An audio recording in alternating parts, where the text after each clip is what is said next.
Hari Om to all the Atmajyotis, divine light of the self. Welcome to yet another session of Dharma Kshetra Gita Study Circle. Very happy to be back after a break of 1 week. So let's start with the prayer. Om.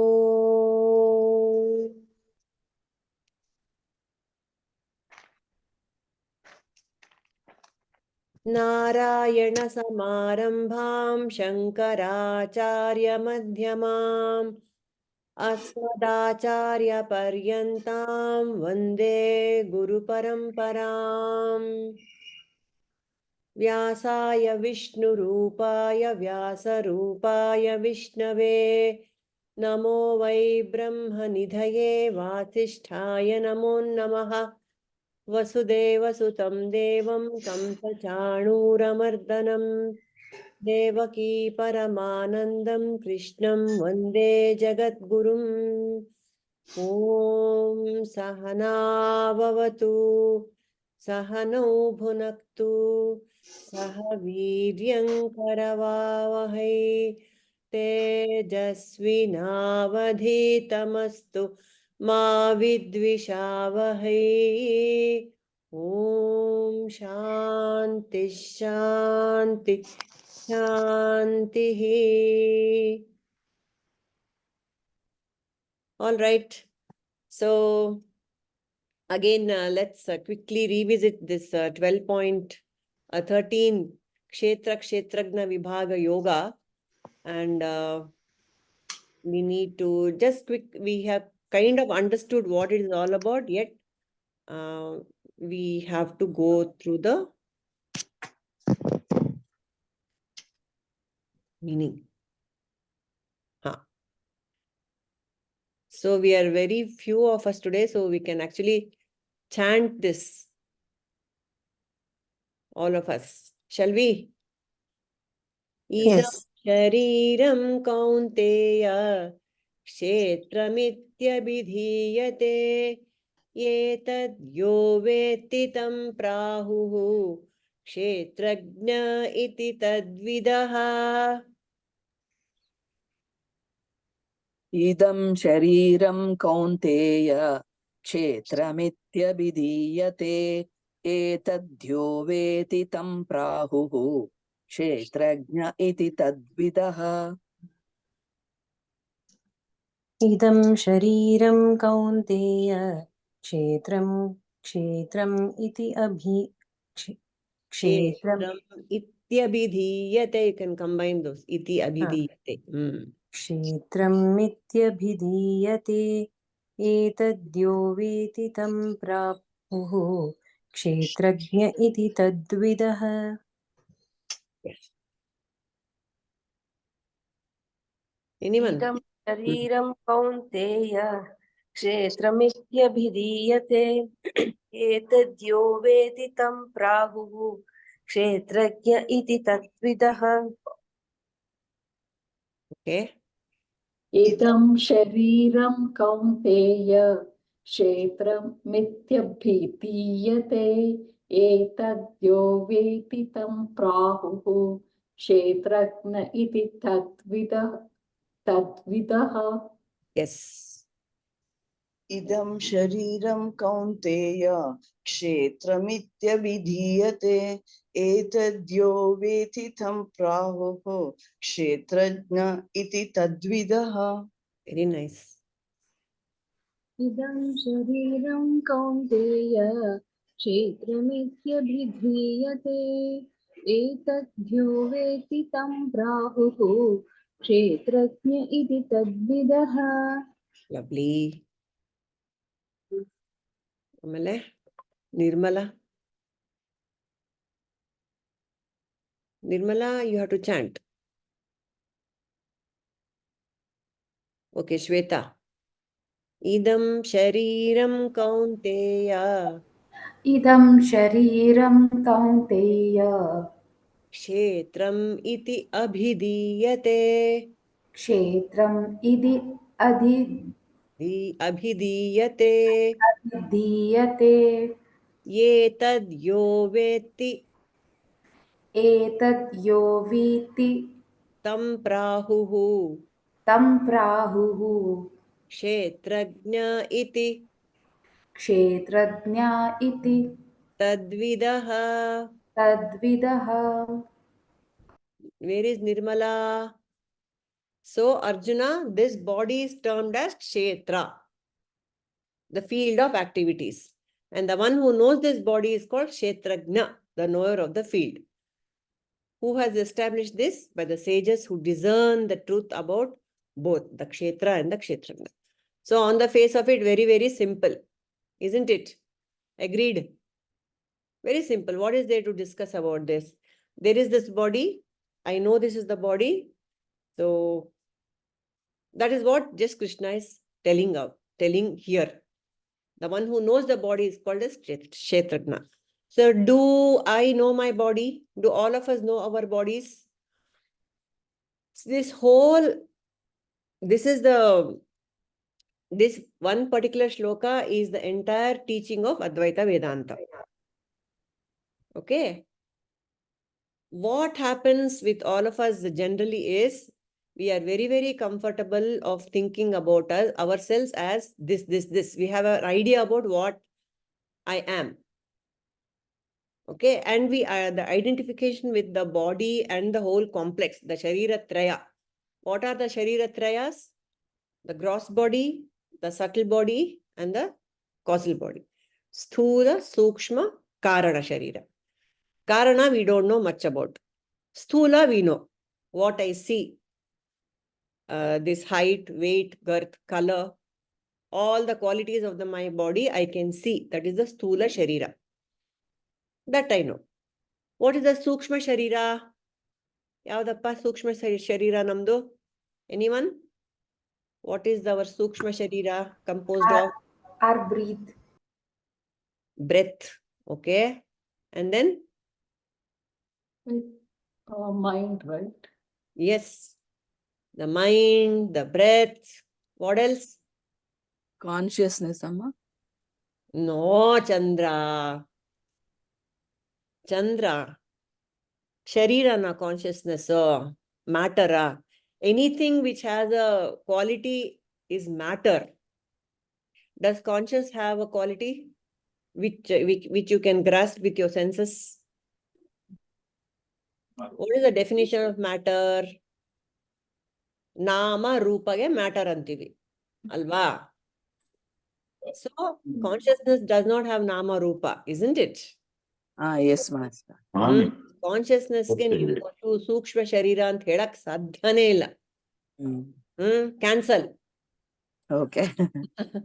So, innenide, what other qualities are there in the Sukshma Sharīra? Innenide, what are the components of the Sukshma Sharīra? Come on. Manas, Buddhi, Chitta, Ahankara. Very good. Correct. So, all this is correct. Causal allinide, what is there in the causal body? Inide, causal body nalli. What composes the causal body? Causal is that body in which everything goes into seed form. All of it. All the other two, the Sthula and Sukshma, go into the seed form in the causal body. So, there is this prakriya called the Drak Drishya Viveka Prakriya. So, let us go stage by stage to understand how to separate myself from the Sthula and Sukshma. See, all of us are very clear that I am not the body. We describe, maybe we know, we kind of transact with the body, but definitely I will not say I am the body. None of us will say it. Because it's very obvious that it is different from me, But when it comes to the mind, it's easy to identify with the mind. I am this personality with these things. My mind, is it easy to identify myself with my mind? Because I have a whole lot of things about me which makes me me. I like this, I don't like that. I have this kind of personality. I have these qualifications. I have these relationships in my life. Isn't it? Do you agree or not? It is easy to separate myself from my mind? It's kind of difficult. And especially with my intellect. I'm so and so qualified. I'm this, I'm that. I have read this, I have read that. And so easily we kind of identify with the mind and the intellect, which is very, very subtle. To separate myself from these entities, it takes a bit of a, it takes a lot of understanding in the intellect itself. So, this great sage called Vidyaranya has a beautiful scripture called the Drik Drishya Viveka.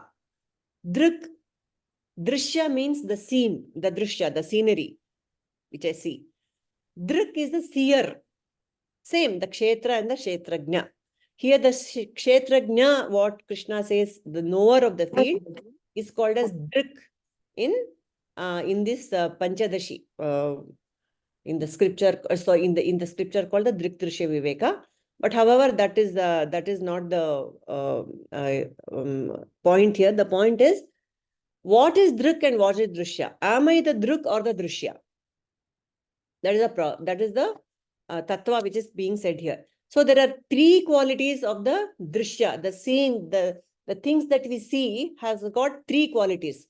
Can any of us remember or recall these three qualities? Those who have done Drik Drishya Viveka in our AVSCs? Indra, one quality can you recall of the Drik, of the Drishya, the scene, as opposed to the seer? It both cannot be the same. The seen and the seer cannot be the same. It is different. Yes. What I see and me, the seer, we cannot be the same. Agreed? I'm seeing my hand, so I'm not my hand. I see the table, so I'm not the table. The table is separate from me. I see the computer, the laptop, it is separate from me. Obvious difference between the seer and the seen. Next, one more quality. Anyone? You don't have to study the scripture to come up with the differences between the seer and the seen, the qualities of the seer and the seen. It's very obvious. What else can you say about the seer and the seen? Scene does not change. Yes. The scene does not change, or the seer?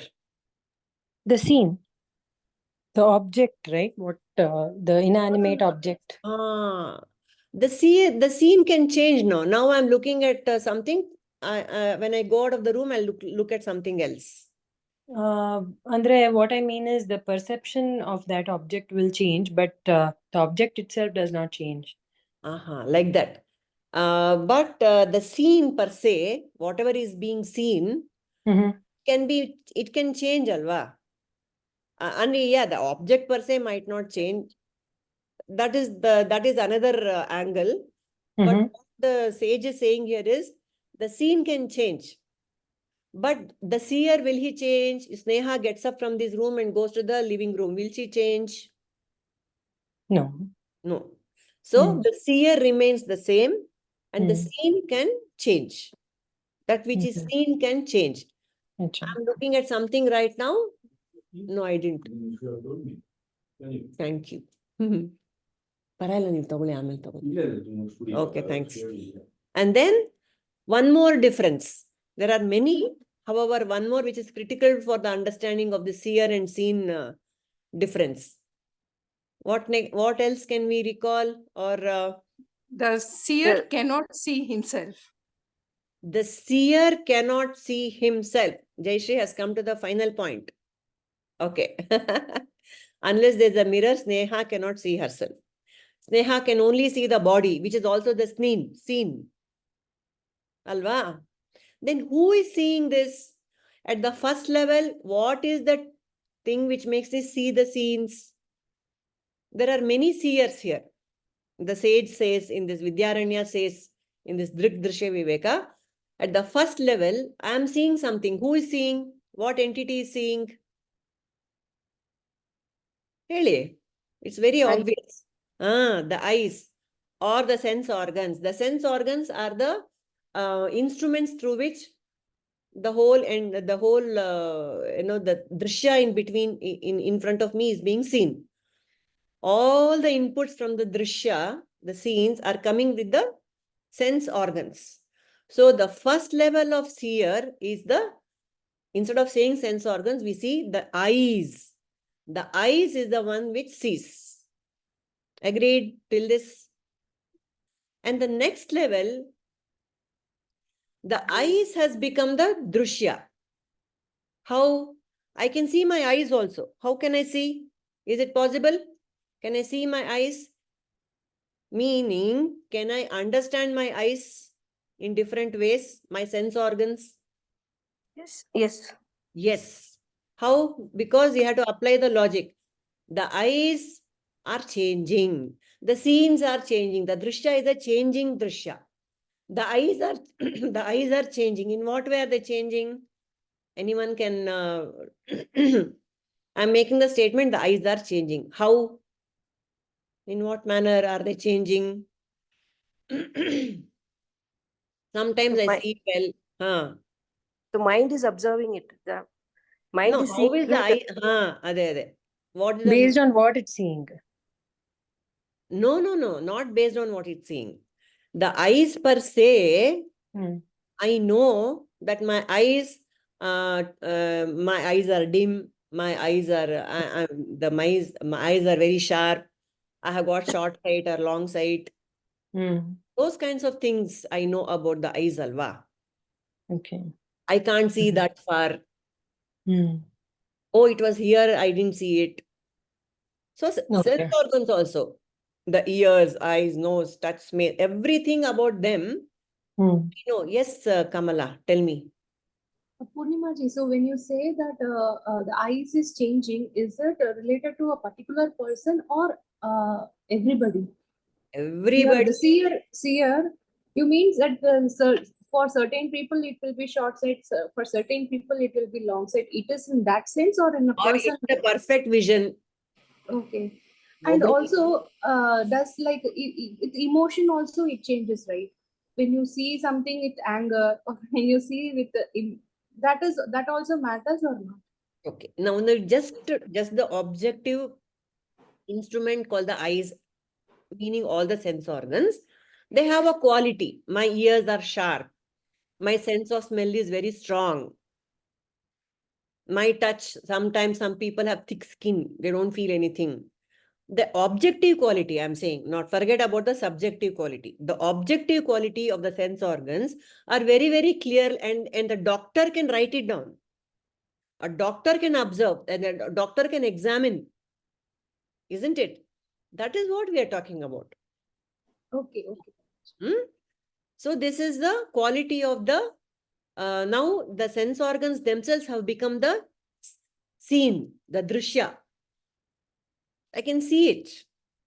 I can see my eyes in the sense I can understand my eyes as separate from me. Definitely, I don't claim that I am my sense organs. That much clarity I have, at least. This is my eyes, I will say, but I will not say I am the eyes.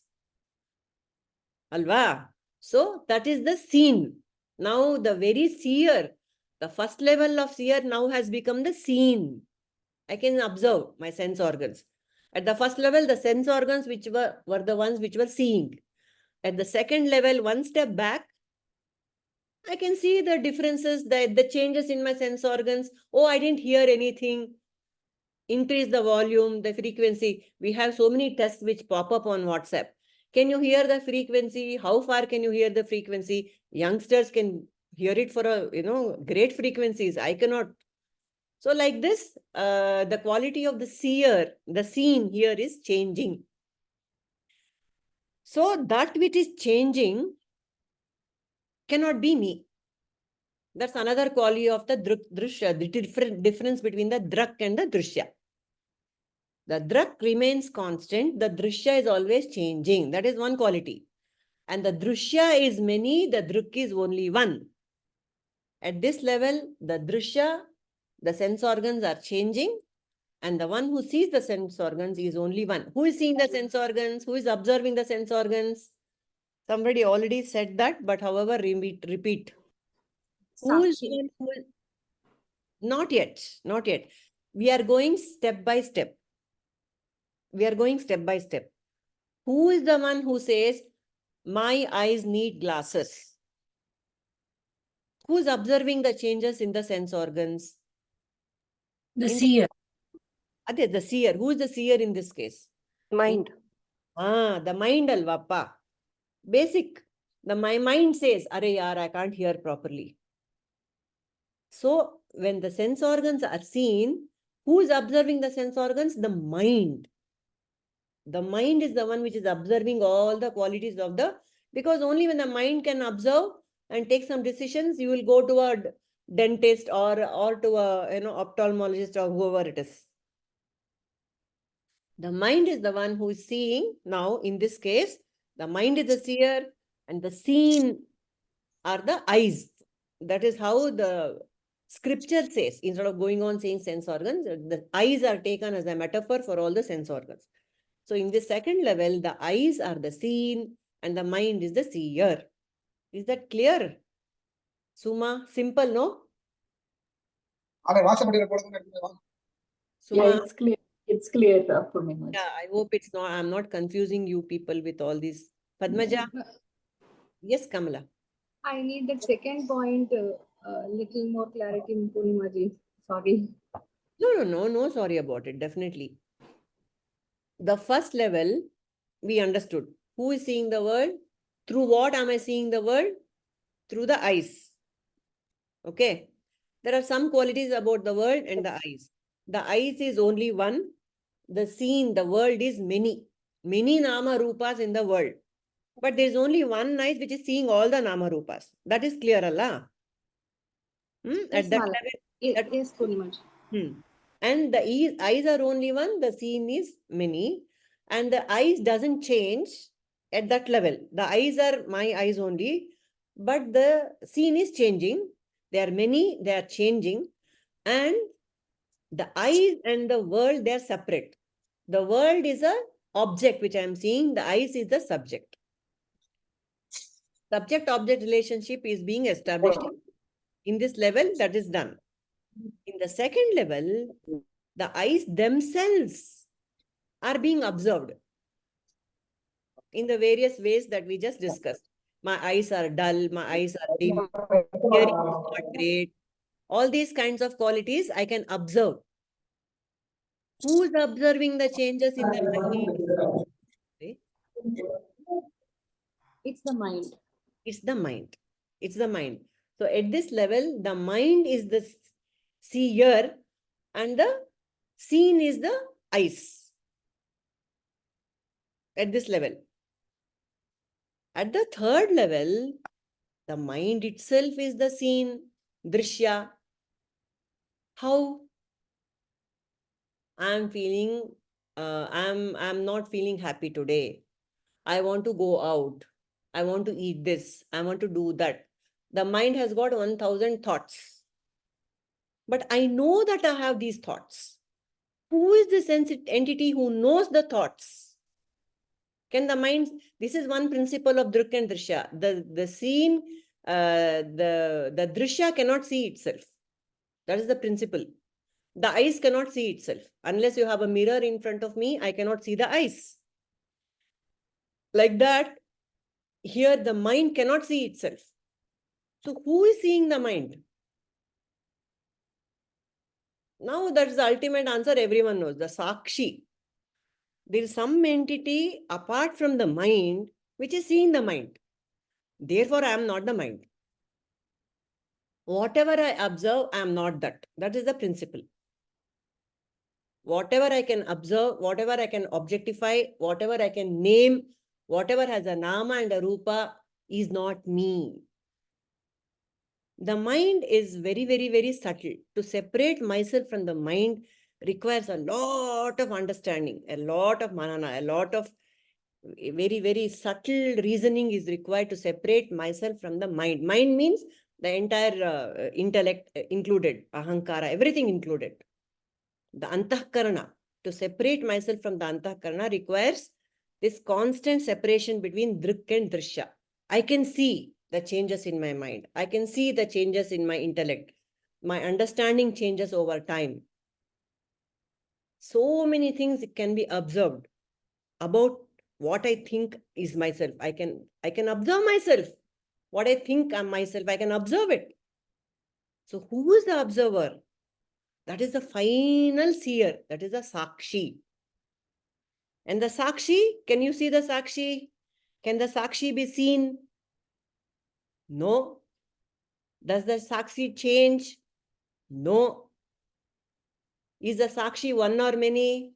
There is only one. By that logic, we have come to the end of the road. The buck stops with sakshi. Isn't it? And so in this shloka, Krishna is saying, you are that kṣhetrajña. The one who can see the objectified universe is you, is me, he's saying in this shloka. He's not saying you or me, he's just defining what is Kshetra Kshetrajna. In the next shloka, he says, the Kshetrajna is nothing but me. So what we have done with this Drishya Viveka is, we have separated the subject from the object. And now it is up to me to decide, am I the subject or the object? Who am I? All of you ask yourself. Who am I? Am I the Drishya, which is always changing? No. And what are the changing entities within me? Everything is changing. My mind is changing. See, now you come to the Panchakosha Viveka. That is another prakriya. This is one Drishya Viveka, how to separate myself from the seer and the seen. Okay. There is another a little more elaborate, same prakriya about the Panchakosha prakriya. What are the Panchakoshas? Can anyone spell out? Padmaja, is your throat good enough to spell out the Panchakoshas? I think I'll take rest today. Yeah. Fine.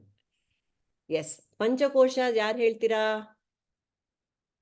Shweta, Vadayar, do you know the Panchakoshas?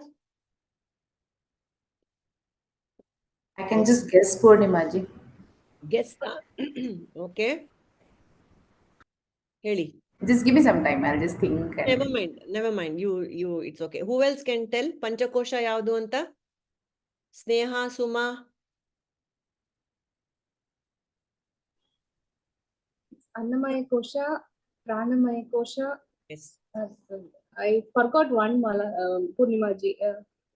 Anandamaya Kosha, Vijnanamaya Kosha, and one I forgot. Manomaya Kosha.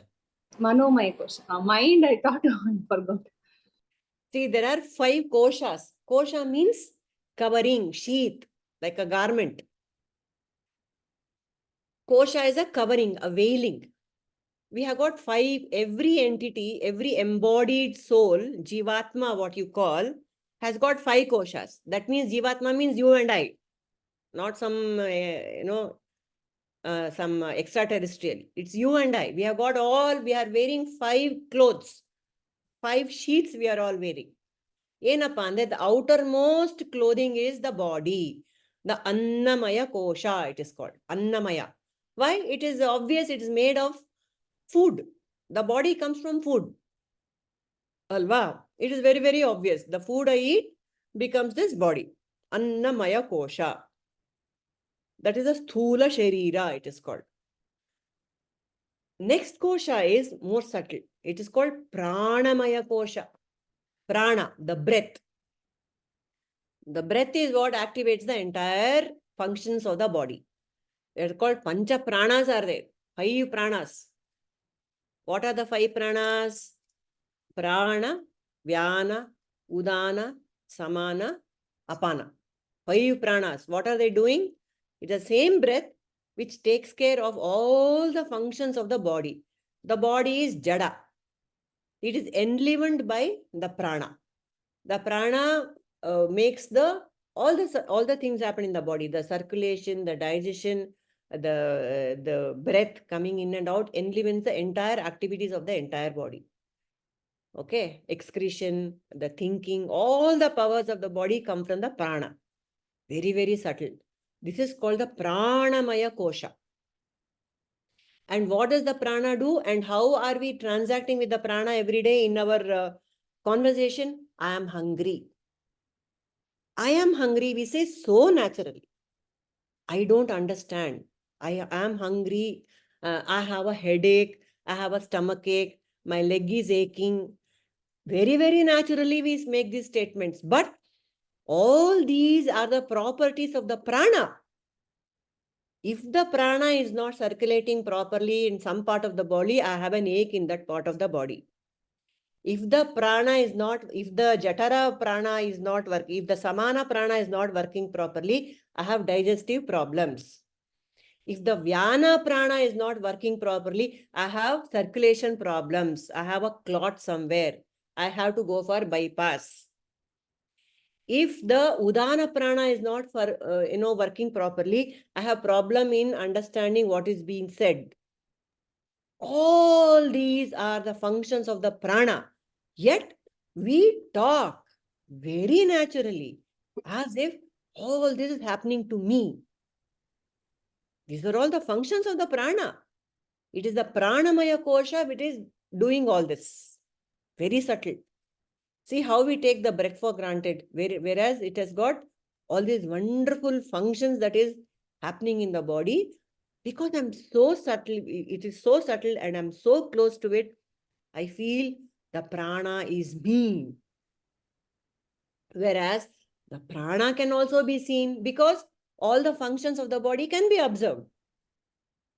The vagaries of the prana can be observed. I'm breathing hard, I'm breathing slowly, and what all the functions of prana does inside it all can be observed. Circulation is not okay, the digestion is not okay, today my tummy is aching, all that can be observed. So the what is observed is not true. I am not the pranamaya kosha. What is inner to the prana? What is observing the prana? The manas, the manomaya kosha. Kosha means again one veiling, again one covering. The manas is the one which is observing the prana. What is the manas? Again, the manas, we know the manas, nobody has to understand the manas. Hundreds of thoughts coming and going, flitting through the screen is the manas. That can also be observed. Oh, just this moment I thought this, now I think this. Easy. Manas understand to observe the mind is quite easy. I myself can articulate what is happening in my mind. I myself can understand. Yesterday I was feeling this, now I am feeling this. That I know. Mana manomaya kosha. Subtler to the mind is the vijnanamaya kosha or the intellect. The vijnanamaya kosha is even more innermost to the mind. What is the vijnanamaya kosha? The main quality of the vijnanamaya or the intellect is kartritva, doership. I did this. I did that. I didn't do this. That is the function of the vijnanamaya kosha. That also we take so much for granted. Alva, just think about it.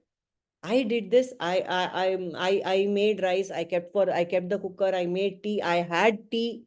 All this kartritva, the doership, which defines my every waking moment, is the doership belongs to the vijnanamaya, the intellect. It is the intellect. Of course, the ahankara is in the background of everything. It is the intellect that claims the doership. Do I claim doership every moment of the day? Can anybody say no? It will be fantastic. If anybody can say no, I don't claim doership. Maybe intellectually I understand I'm not the doer, but in my daily transactional world, I claim doership.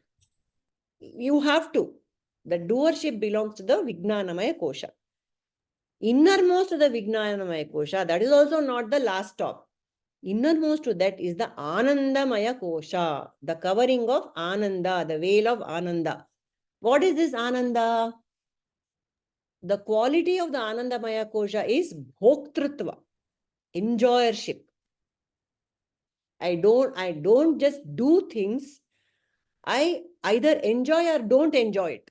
See, the enjoyership includes the not enjoying it also. They come as a package.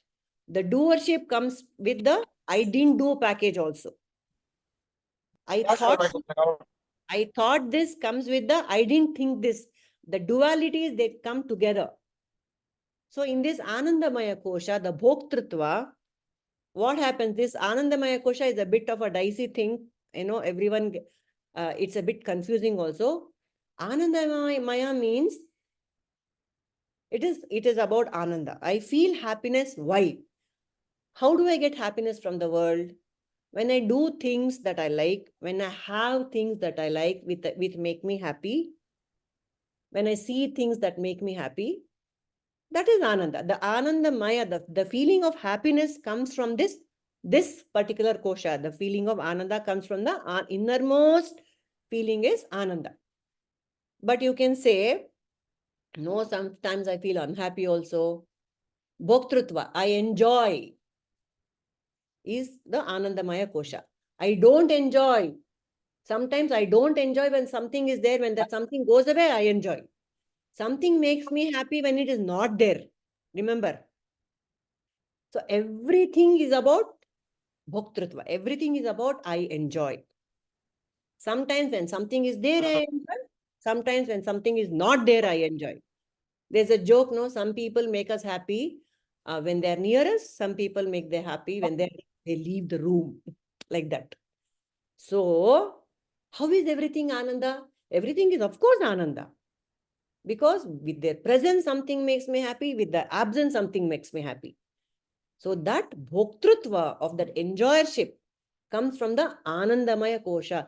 So even since I can define so much about this Ananda aspect of myself, of the bhoktrutva aspect of myself, that becomes the drishya. It is the seen. I can see it. I can objectify it. So I am not the Ananda either.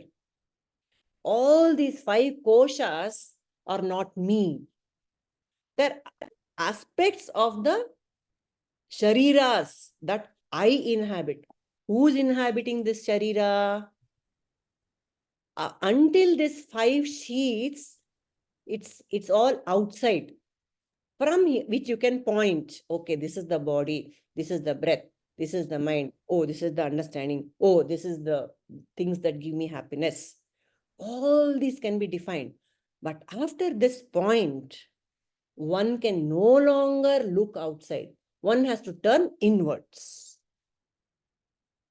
The scene, all the scene, the drishyas have been named, objectified, classified. The Panchakoshas have been clearly classified and kept aside. What next? Who is the seer? Who is classifying all this and doing all this? Now one has to turn inwards. Here is when we come up with the 10th man story. Yarig gotu 10th man story? Suma, are you aware of the 10th man story? Yeah, I am aware. Sneha? Yes. Sneha, 10th man gotta? Illa, Purnima. Okay. So for the benefit of those who don't know the 10th man story, let's recall it. Nirmala, can you please tell us the 10th man story? Madam Ji, very quiet today.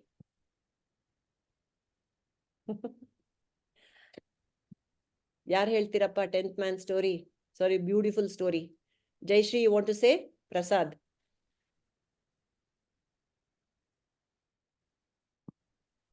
Okay, nobody is coming forward today. Everyone has become very sakshi. Okay. So, 10 people were crossing a river. They were sitting in a boat and they were crossing the river. So the waters were very turbulent, and with great difficulty they crossed the river. And there was a lot of noise. There was a storm. There was a wind blowing, and things were bobbing up and down in the river or either side of them. With great difficulty, with great fear in their hearts, these 10 people, they crossed the river. And but still, there were a lot of disturbance, and there was a lot of noise everywhere, and they were very upset and worried. And finally, they all, with great difficulty, they got off at the other shore. And the eldest among them, he said, "Let us see if all of us are safe. All of us are safe. Okay, how many of us were there When we started, we were 10 of us. Now, how many of us are there now? Okay, count. Everyone is there? Okay, 1, 2, 3, 4, 5, 6, 7, 8, 9. He gets only 9 people. Oh, one of us have drowned. You count, you count. Okay, the other fellow also counts. 1, 2, 3, 4, 5, 6, 7, 8, 9. 9 people. Oh, we are only 9 people. All 9 of them, all 10 of them count. And they find only 9 people. And they are mighty upset that one of them has drowned in the river, and they start howling and crying in grief. One of us is dead. One of us has drowned in the river. So what happens? A wise man comes along and he asks them, why are you crying and howling like this? So they say, we are 10 of us, we crossed the river, now we are only 9, one of us have drowned. He said, immediately the wise man can see what the problem is. He said, don't worry, I will count, I will show you. All of you are here. And so he counts them. There are 10. 10 of them are there. So what was the mistake that was being made, Sneha? But the one who was counting, what was the mistake? Himself. The one did not count himself. The one who is not counted is the Sakshi. So all the 5 sheets you can count. Alva? And when you count yourself, that is the Kshetrajna. That is the Gottaitappa. That is the one who is seeing everything. That is a Sakshi. So, who am I? I am actually the 10th man. The one who I forget to count. This is Tattvamasi. Tattvamasi. Aham Brahmasmi. Everything. Prajnanam Brahma. This is exactly what applies to this shloka.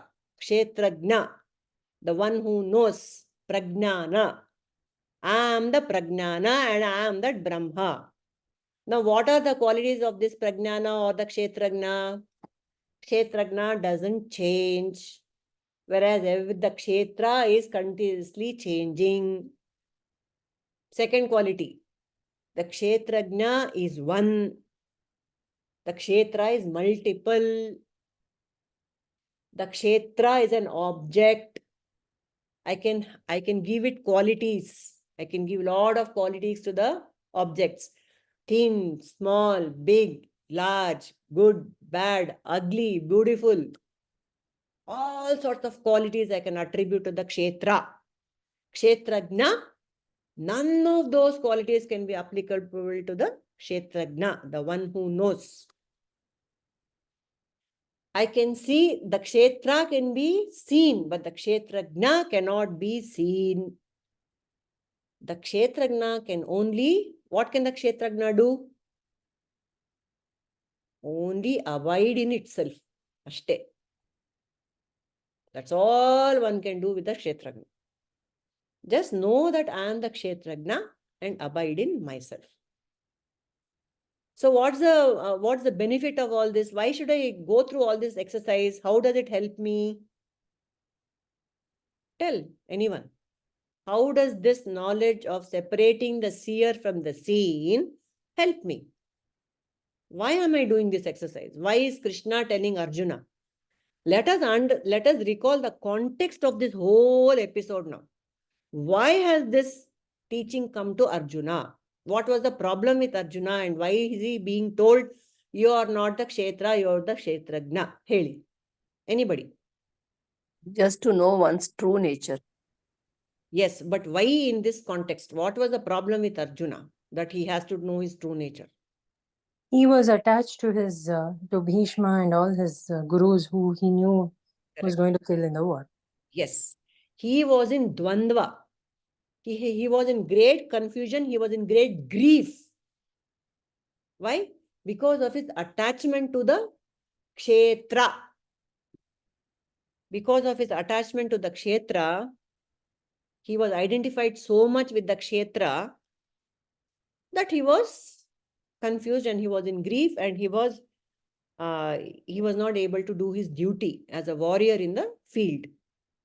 But once you detach yourself from the Kshetra and realize yourself as a Kshetrajna, like how Krishna was in the same war, He was able to do his duties with great perfection.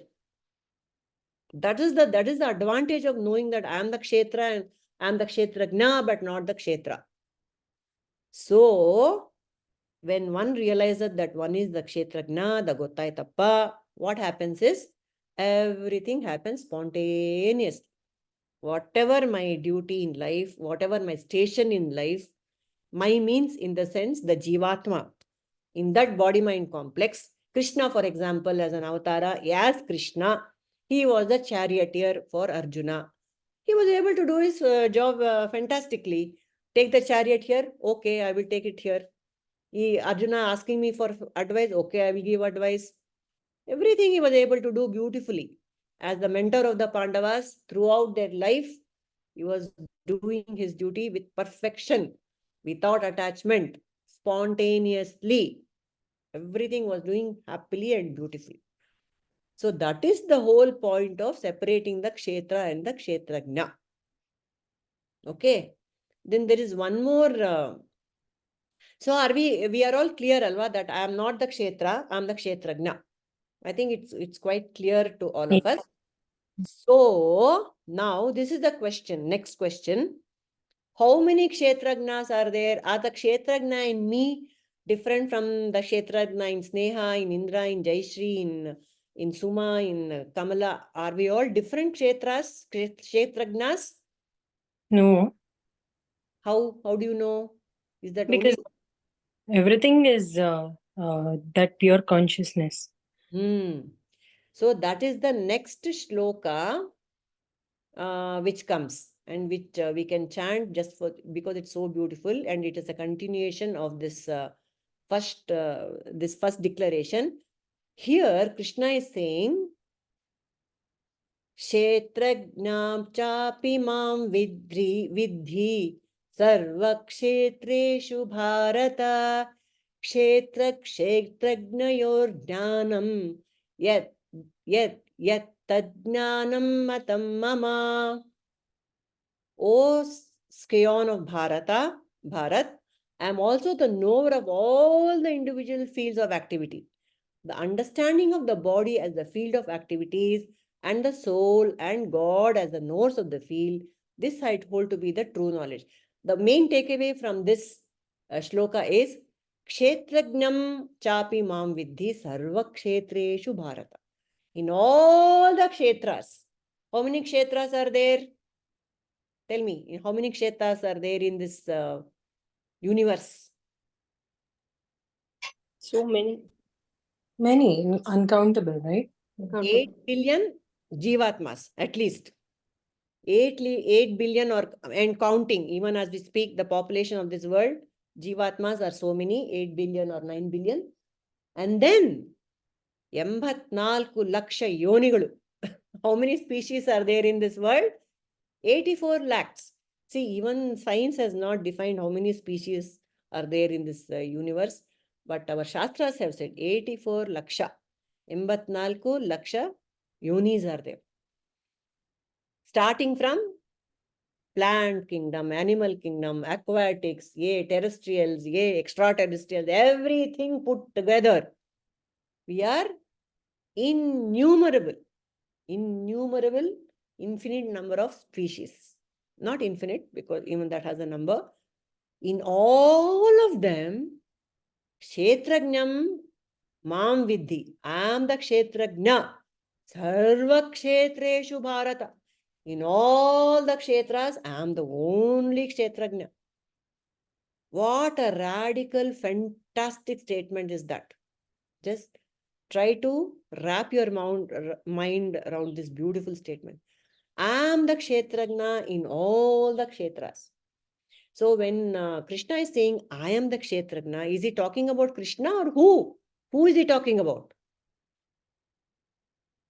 Who is Krishna talking about as kshetrajña? Is it him or is it all? Is it you, me, everyone? It's everyone, Purnimaji. He's talking about me. There is no everyone. There is only one kshetrajña, which is me, which is Shweta, which is Indra, which is Neha, which is all Everyone, there's only one kṣhetrajña.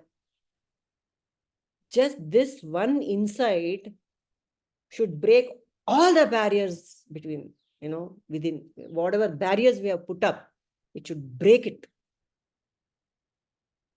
I am the kṣhetrajña, the same kṣhetrajña in me, in all of this is one. That is the ultimate teaching. So, this is when this insight becomes my true nature. I realize this as my true nature, that I am the witness of everything that is happening around me, happening in the universe. That's the end of the journey. That is the purpose. The goal and purpose of life has been served. This is what it is. Beautiful, no?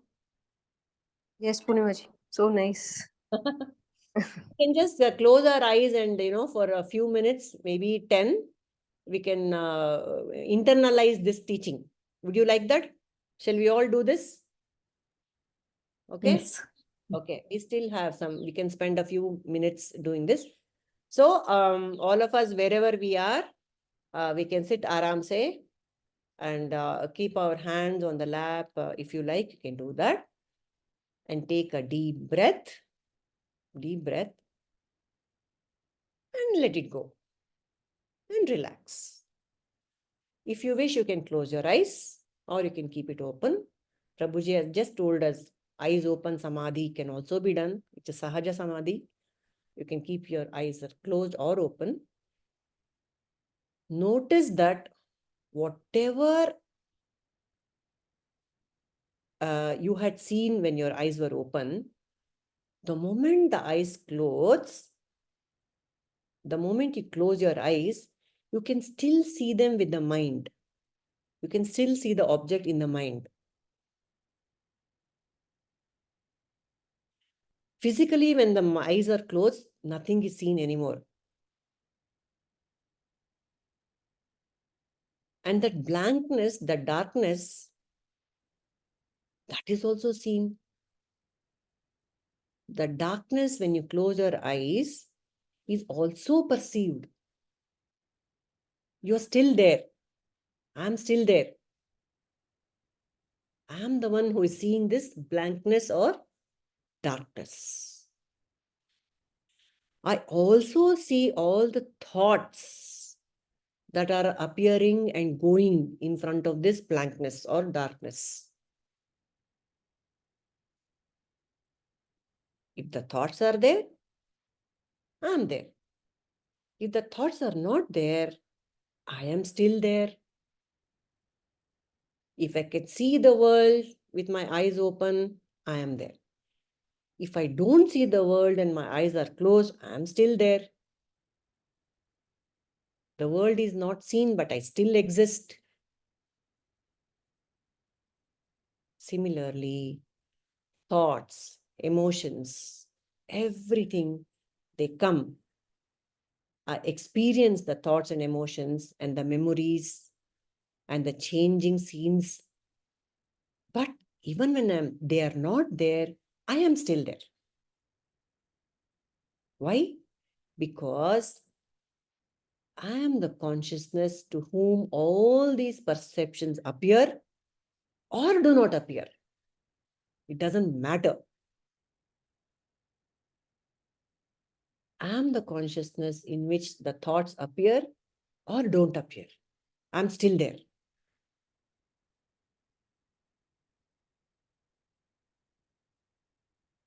Now notice that things do not appear. I can't see, I can't smell, I can't taste, I can't touch. If I can imagine such a scenario, I ask myself, am I still there? Definitely I can say, yes, I'm still here. I may be blind or deaf, but I'm still there. I'm here as the thinker of these thoughts. Suppose the thoughts also stop, no thoughts, no memories. I have no memory of who I am or what I am. But still, are you there? Yes, I am there. Even a person who has short-term memory loss or wakes up with amnesia, nothing is in the memory, but the I am feeling is still there. Even if the past has been erased from my memory, I am still there. Suppose I don't think of the future at all, I am still there here and now. Just this moment.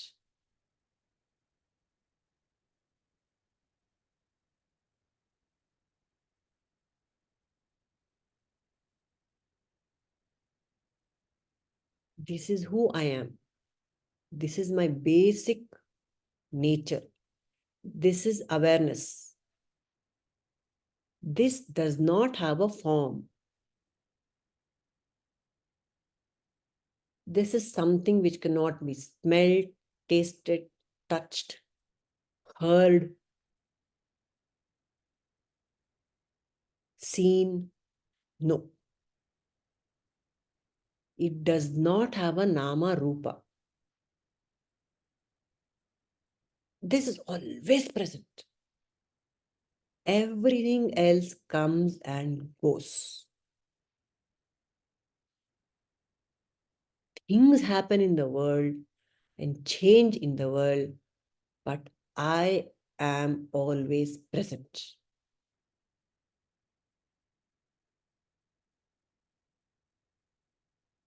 The body changes, but I am the same. The mind changes, I am the same. Everything is appearing in me. The waking state is appearing to me, the consciousness. The dream state is appearing to me, the consciousness. The darkness of deep sleep is also appearing to me, my consciousness. All the changes in the world are appearances. But they're appearing and changing in the world outside me. But me, I don't change. The body ages, I do not age. The mind becomes frustrated or unhappy. I don't change.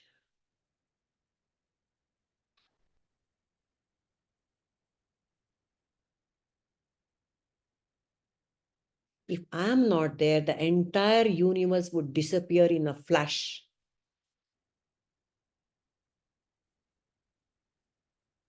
Which happens in deep sleep.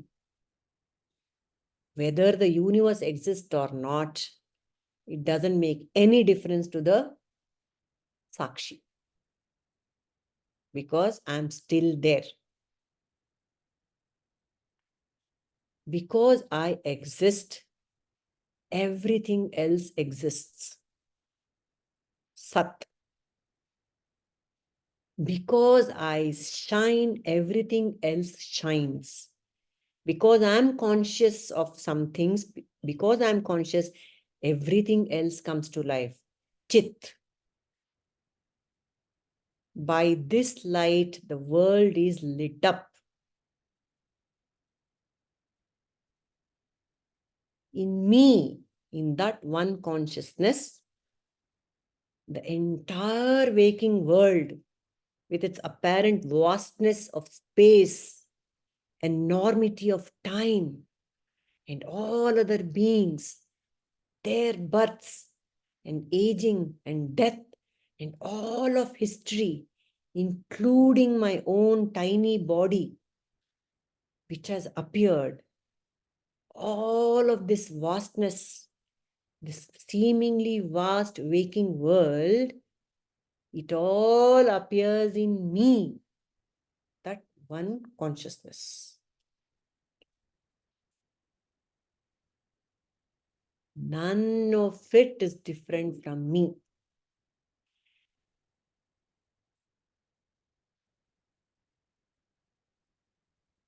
oh, this world cannot exist without me, but I can exist without the world.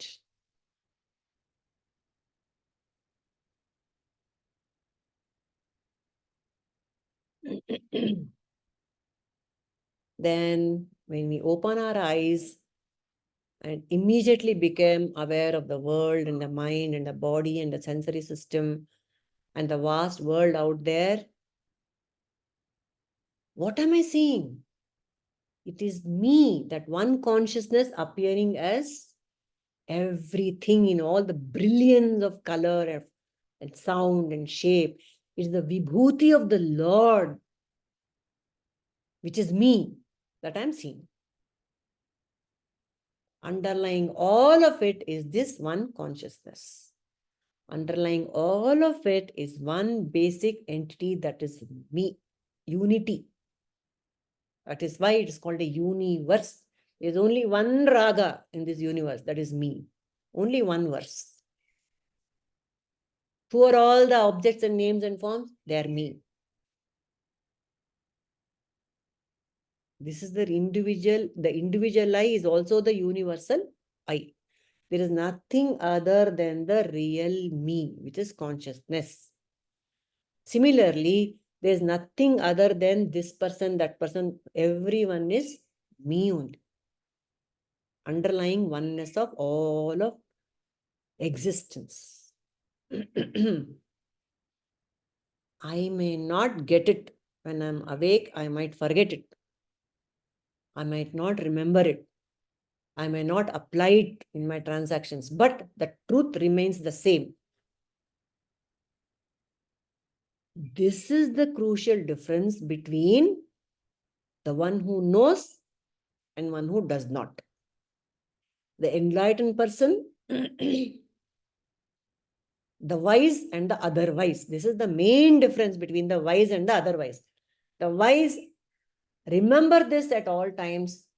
The otherwise forgets.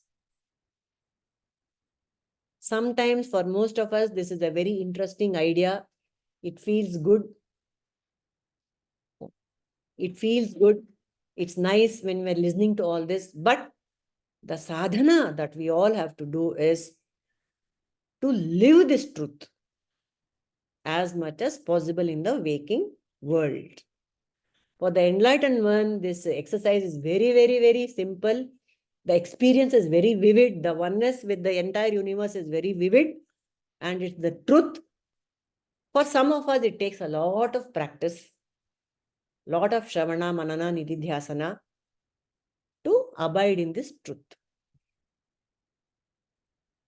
So whenever we have time, we can just simply quietly sit and contemplate on this. Instead of reaching for the TV remote, just spend a few minutes before reaching for the TV remote. Just sit and abide in this truth that I am consciousness. Everything, the whole entire waking and dreaming world is presented to me, consciousness. Aham Brahmasmi. Okay? All right. Gita, thank you. Okay, pa. So, ನೋಡೋಣ ಎಷ್ಟರ ಮಟ್ಟಿಗೆ ಆಗುತ್ತೋ ಇದನ್ನ ಮಾಡ್ಕೊಂಡು ಜ್ಞಾಪಿಸ್ಕೊಂಡು ಹೋಗ್ತಾ ಇರ್ಬೇಕಷ್ಟೇ ಮರ್ತೋದಾಗ. If it's effortless to abide in this truth, fantastic. Nothing like it. Fantastic. We have reached. But ಇನ್ನೂ ಬೇಕು practice, ಇನ್ನೂ ಬೇಕು ಅಂತ ಅಂದ್ಕೊಂಡ್ರೆ ಮಾಡ್ಕೊಂಡು ಹೋಗ್ತಾ ಇರೋದು ಅಷ್ಟೇ. Purnima, I have a question. Yes, please.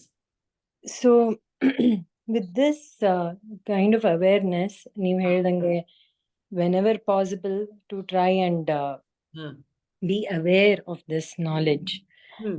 And at the same time, be dynamic in your actions, the early actions. Yes. How yes. So, I was reading about Chinmayananda. I think it's his 108th birth centenary this year.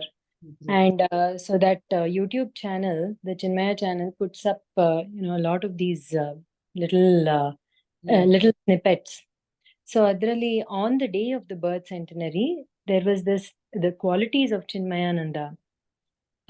Adrali, one of the qualities was that he was extremely dynamic. His dynamism was amazing. Correct. So that's one of the qualities of his Sthitāprajña.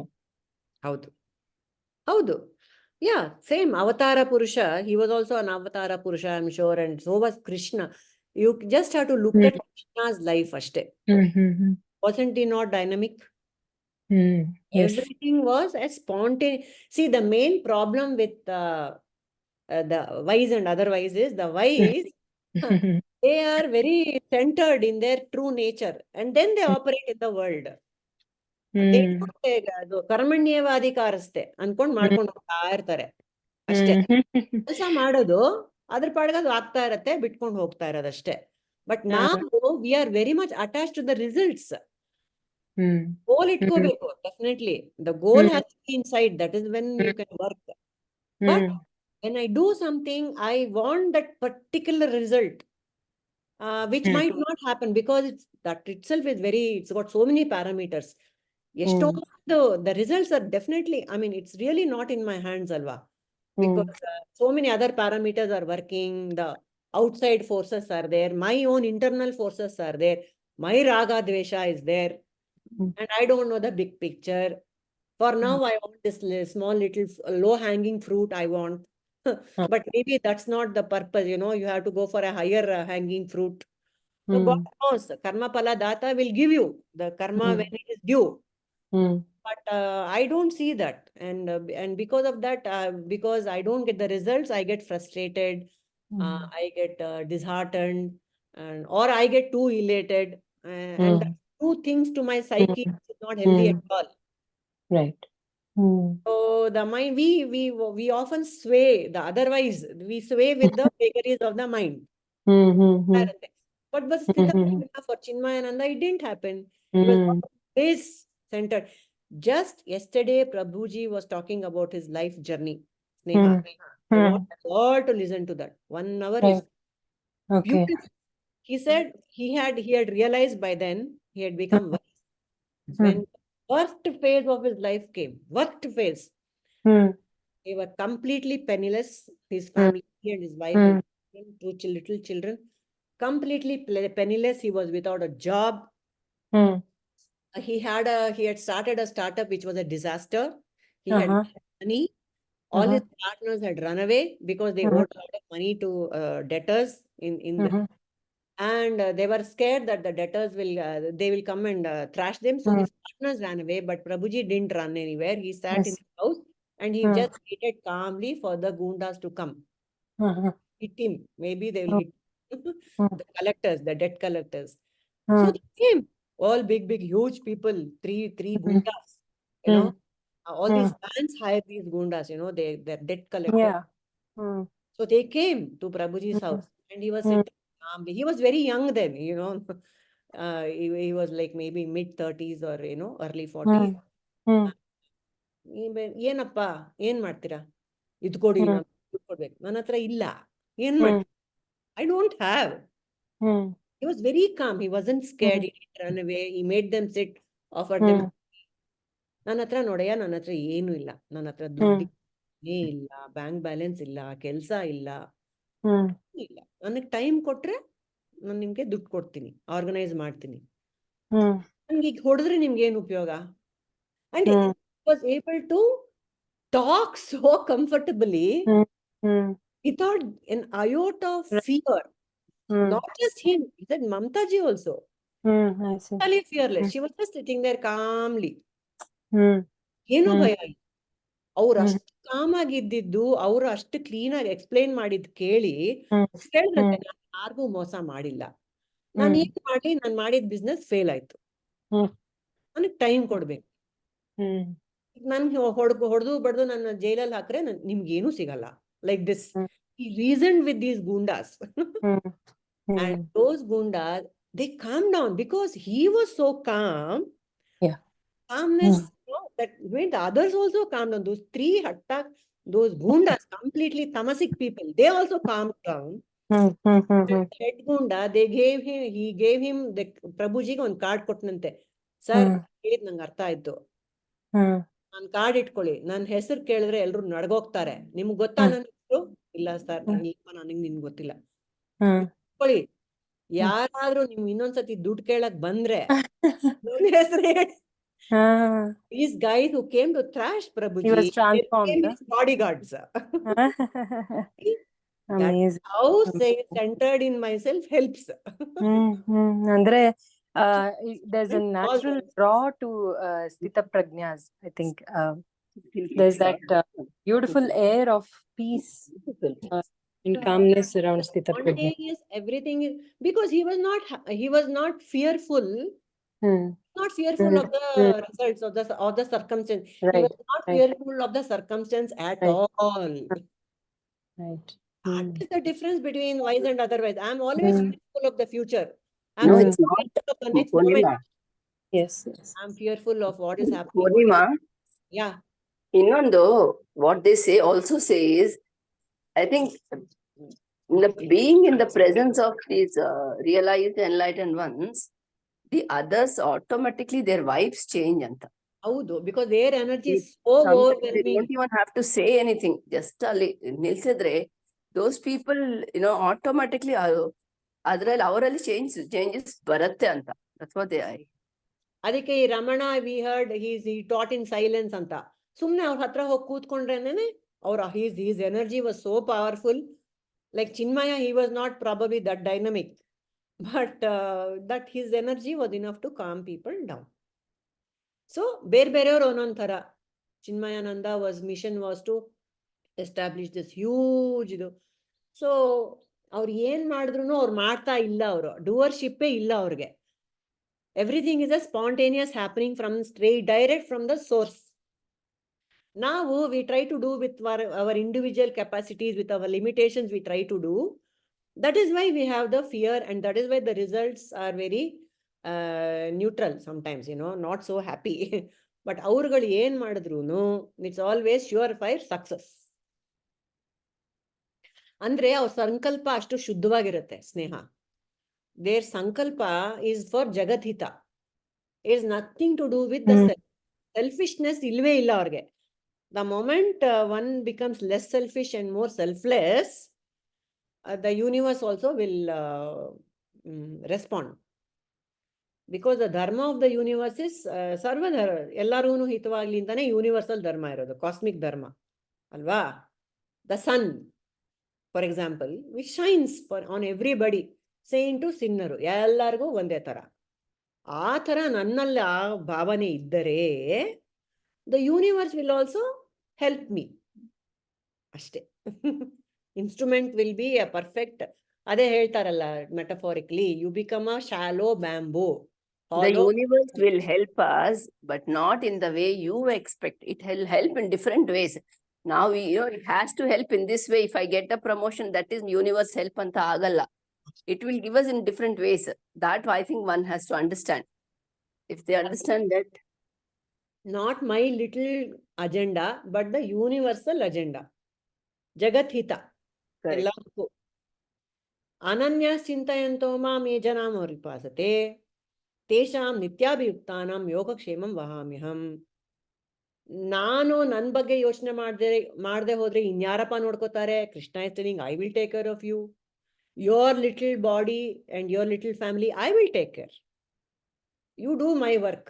ನಿಮಿತ್ರ ಮಾತ್ರಂ ಭವ ಸವ್ಯಸಾಚಿನ್ ಹೇಳಿದಾನಲ್ಲ. ನೀನ್ ನಿನ್ನ ಮೂಲಕ ನನ್ ಕೆಲಸ ಮಾಡ್ತೀನಿ ನಾನು ಅಂತ ಕೃಷ್ಣ ಹೇಳೋದು. ನಿನ್ ಕೆಲಸ ಮಾಡಕ್ಕಲ್ಲ ನೀ ಬಂದಿರೋದು, ನನ್ ಕೆಲಸ ಮಾಡಿರಕ್ಕೆ I have created all of you to do my work in the universe. I will take care of your little problems, no problem. ಒಂದೊಂದೇ ಹಂಗೆ ಯೋಚನೆ ಮಾಡ್ತಾ ಹೋದ್ರೆ it's so beautiful, beautiful, really. We need to be aware of it as much as possible in our daily lives. That's all it takes. Alva? Shall we close? Okay? Thank you, Purnima. Thank you.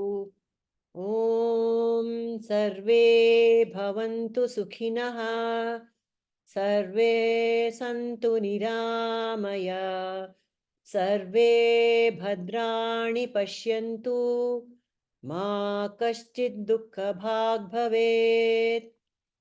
Lokaah samastah sukhino bhavantu.